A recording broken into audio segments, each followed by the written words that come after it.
here's my audience. You're so serious. Can you fix this?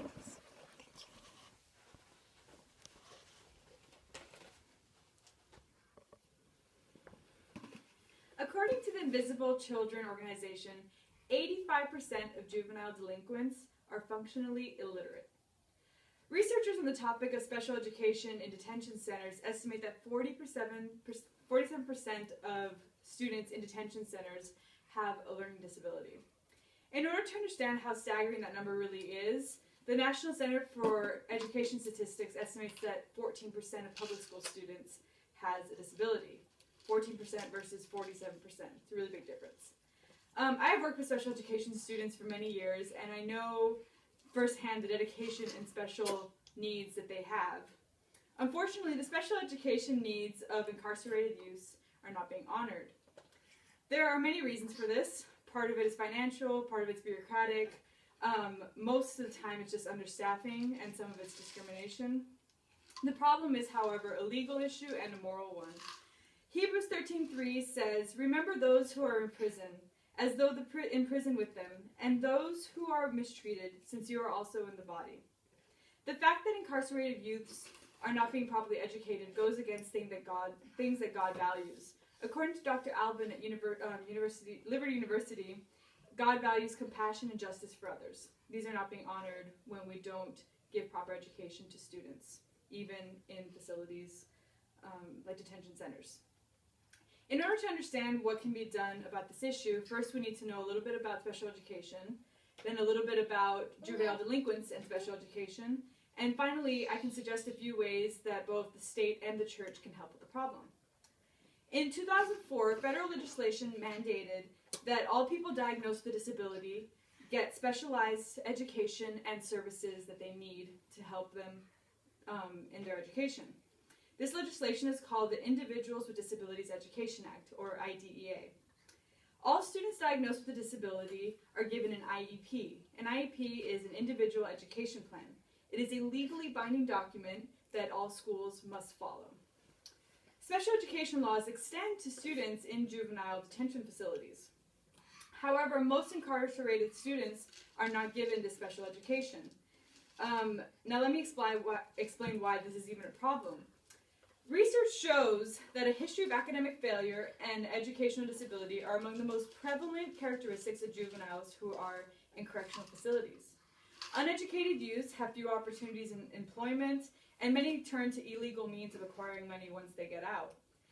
It's no coincidence that 60% of incarcerated adults are functionally illiterate. And according to the Invisible Children organization, they said that inmates who receive education on how to learn while they're in prison only have a 17% return rate to prison, whereas prisoners who remain illiterate have a 70% return rate. The education that these people receive can help stop this cycle of delinquency. Detention centers, unfortunately, don't have the necessary resources to give special education that these students need. There are some possible ways to help with this problem.